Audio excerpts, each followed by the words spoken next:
Hello मेरे छोटे भाइयों बहनों। कल वाली वीडियो आपने देखी थी, उसमें कौन सा हमने टॉपिक करा था? Osmotic pressure, osmosis. उसके अंदर पहले हमने चीज़ कौन सी पढ़ी थी? ऑस्मोसिस। ठीक है। सेकेंडली उसके अंदर हमने क्या पढ़ा था कि ऑस्मोसिस का मीनिंग क्या होता है। थर्ड हमने उसके अंदर क्या पढ़ा था? उसके अंदर टाइप्स पढ़े थे कि एंडोऑस्मोसिस एंड एक्सोऑस्मोसिस। ठीक है। और उसके अंदर हमने क्या पढ़ा था? एक और चीज़ पढ़ी थी हमने कि पहली चीज़ तो ये वेजिटेबल वेंडर्स वाली, मतलब वो कि waters waters water is sprinkle on pale vegetables मतलब सूखी वेजिटेबल्स पे। ठीक है। एक दो चीज़ हमने इसमें और पढ़ी थी। ठीक है। तो हमने ये पढ़ा था, सब कुछ याद होगा। तो जो आज का टॉपिक है उसका फर्स्ट जो उसके अंदर है, मतलब कि हम ऑस्मोटिक जो हमने कल करा था उसको कंटिन्यूएशन कर रहे हैं आज। ठीक है। तो कोई बड़ी बात नहीं है इसमें। तो अभी का जो टॉपिक है उसका नाम क्या है कि why eggs shrink in shrinks shrinks in NaCl water और सॉल्टेड वाटर। ठीक है। इसमें क्या बोला है कि जो एग्स हैं वो श्रिंक क्यों हो जाते हैं एज इसमें किसमें? सॉल्टेड वाटर में। ठीक है। इसकी एक्सप्लेनेशन लिखो। एक्सप्लेनेशन। एक कंटेनर बनाओ। ठीक है। इसके अंदर NaCl वाला पानी ले लिया हमने। ठीक है। ले लिया हमने इसके अंदर NaCl वाला पानी। एक इसके अंदर हमने डाला एग। समझो ये एग है। ठीक है। ये एग है। तो हमने इसके अंदर क्या करा? हमने इसके अंदर क्या डाला? NaCl का पानी, NaCl वाटर। ठीक है। NaCl वाटर क्या कंसनट्रेशन क्या होती है? हाई। इसके अंदर कंसनट्रेशन क्या होगी? लो। ठीक है। सॉल्वेंट कहाँ से कहाँ मूव करेगा? हाई से, मतलब लो से हाई की तरफ मूव करता है। हमने उस दिन कल ही बात पढ़ी थी वाली, तो है ना। क्या था ये कि ये था कौन सा वाटर? NaCl का वाटर। इसी कंसनट्रेशन क्या दिया है? इसी कंसनट्रेशन थी लो। ठीक है। हमने क्या पढ़ा था? As we know due to osmosis, ठीक है, solvent will move from low concentration to high concentration, है ना। लो से हाई की तरफ क्या करेगा? मूव करेगा। सो इसका मतलब क्या हो जाएगा? लो से हाई की तरफ मूव करने का मतलब क्या होगा कि हमारा जो एग है उसके जो अंदर का पार्ट है वो क्या होना शुरू हो जाएगा? श्रिंक। ठीक है। और इस प्रोसेस को क्या कहते हैं? एक्सोऑस्मोसिस। हमने उस दिन पढ़ा था, याद है? एक्सो और एंडो। एक्सो का मतलब क्या होता है कि सब कुछ बाहर निकल जाना, और एंडो का मतलब क्या होता है? अंदर रह जाना। ठीक है। अब्जॉर्ब कर लेना। ये चीज़ हमने पढ़ी थी उस दिन, वो तो कल ही पढ़ी थी ये बात, तो है ना। तो अब मेरे को एक बात बताओ। ठीक है। कि ये जो एक्सोऑस्मोसिस और एंडोऑस्मोसिस है उस दिन का कंसेप्ट समझ आ गया था, तो ये वाला टॉपिक हो जाएगा। अगर नहीं आया तो पिछली वीडियो एक बार देख लो। ठीक है। इससे स्पेशल लेक्चर है, कोई बड़ी प्रॉब्लम नहीं है उसमें, आसान टॉपिक है, वो समझ आ जाएगा। ठीक है। तो इसके अंदर क्या होगा? एक्सोऑस्मोसिस होगी, और एक्सोऑस्मोसिस से क्या होगा? जो एग है वो श्रिंक होना शुरू हो जाएगा। ठीक है। एक्सोऑस्मोसिस से एग श्रिंक हो जाएगा ना, तो उसकी वजह से क्या होगा कि जो हमारा जो खाने वाला एग होता है उसको हम क्या बोलते हैं कि उसमें पकाना चाहिए, जो NaCl वाला वो होता है वाटर। ठीक है। उसमें क्यों होता है? क्योंकि वो जो एग श्रिंक हो जाता है। ठीक है। तो उससे क्या हो जाता है, जो वो होता है उसका जो शेल होता है ना, वो उससे आराम से पील ऑफ हो जाता है। अगर हम नॉर्मल वाटर लेंगे तो पील ऑफ नहीं होगा वो। ठीक है। तो एक मेन रीज़न होता है। ठीक है। और ये एक्सोऑस्मोसिस का पार्ट है, क्योंकि इसमें जो है सारा सॉल्वेंट है वो बाहर लो से हाई की तरफ मूव कर गया, है ना। और हमने इसमें भी ये पढ़ा है, थ्रू SPM होता है वो। थ्रू किससे होता है? SPM। इतनी बात क्लियर हो गई? ठीक है। तो अब नेक्स्ट टॉपिक। अब अगला क्या है कि जो एग है हमारा उस फैला हो जाता है नॉर्मल वाटर के अंदर। ठीक है। समझो हमने कंटेनर लिया ये, इसके अंदर हमने क्या भरा? पानी भरा। ठीक है। नॉर्मल पानी है। अब की बार इसमें फिर एक एग रखा। एग क्या है? कंसनट्रेशन अब की बार हाई। और इसकी कंसनट्रेशन क्या है? लो, ठीक है। तो अब की बार क्या होगा, जो एग है उसका जो शेल है वो स्वेल अप हो जाएगा। क्या हो जाएगा? Swell up. Reason according to osmosis हमने पढ़ा ही था, ठीक है। Solvent moves from region of low concentration to high concentration, ठीक है। ये बात समझ आ गई कि सॉल्वेंट किससे मूव करता है, लो कंसंट्रेशन से हाई कंसंट्रेशन की तरफ। So due to high concentration inside egg, inside the egg and low inside water, contain water, low in water, so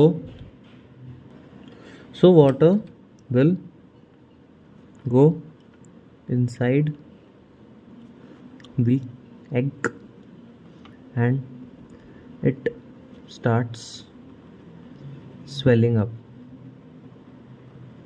okay, इतनी बात क्लियर हो गई। तो क्या होगा, so and this process known as, this process is known as endosmosis. Endothermic और exothermic से भी लगा लो। एक्सोथर्मिक क्या होता है, उड़ गया। एंडोथर्मिक क्या हो गया, अब्जॉर्ब कर लिया, है ना, ये चीज़ होती है। इतनी बात क्लियर हो गई, ठीक है। तो अब इसके अंदर एक नेक्स्ट टॉपिक थोड़ा सा इंपॉर्टेंट है, वो देख लेना, फिर उसके बाद आप ऑस्मोटिक प्रेशर पे ओरिजिनल वाले पहुँचते हैं, ठीक है। हाँ, तो अब एक बात सुनो, ये क्वेश्चन है, ठीक है। What happens when a person takes excess of salt, ठीक है। इसके अंदर क्या होगा, एक पर्सन है, ठीक है, उसका सेल है, वो कैसा नेचर का हो गया, आप समझो एक ये सेल है, ठीक है, ये सेल है। सेल के अंदर cell has excess of salt, ठीक है। क्या होगा, सेल में अगर एक्सेस ऑफ सॉल्ट है तो क्या होगा, इसकी कंसंट्रेशन क्या हो गई, हाई, इसकी क्या हो गई, लो। समझो वाटर है यहाँ पे, ठीक है। तो क्या होगा, लो से किसकी तरफ मूव करना शुरू करता है, हाई की तरफ मूव करना शुरू करता है, हमें इतनी बात पता है ना। So in this case when a person takes excess of salt, it causes endosmosis. क्या कॉज करता है ये, एंडोऑस्मोसिस कॉज करता है, ठीक है। जिसका रीज़न क्या होता है, and according to osmosis solvent किससे मूव करता है, solvent moves from low to high, है ना, एंडोऑस्मोसिस हो गई। So cell will swell up, this is known as, क्या बोलते हैं इसको, इसको बोलते हैं एडमा। पेन भी नहीं, क्या बोलते हैं इसको, एडिमा, इसको बोलते हैं एडमा, ठीक है। And when cell bursts it causes haemolysis. ये दो इंपॉर्टेंट नाम, ठीक है, एडमा और हेमोलिसिस, ठीक है। इफ सेल के अंदर क्या हुआ, एक्सेस ऑफ NaCl हुआ तो क्या होगा, पानी अब्जॉर्ब होगा उसके अंदर, ठीक है। पानी अब्जॉर्ब होगा तो क्या होगा, सेल स्वेलअप हो जाएगा। स्वेलअप होने की वजह से क्या कॉज, उसको क्या कहते हैं, एडेमा।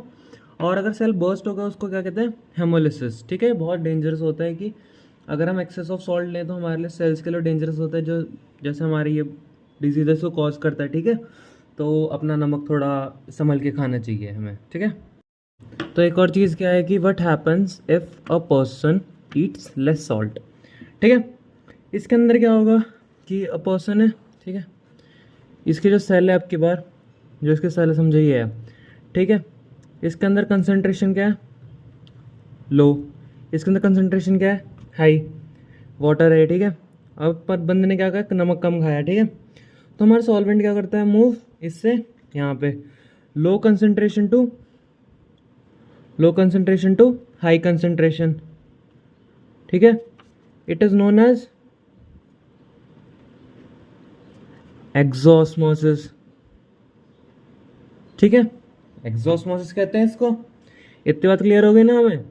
तो इसके अंदर क्या होगा, एक्सोस्मोसिस है ये, ठीक है। तो क्या होगा, this phenomenon is known as plasmolysis।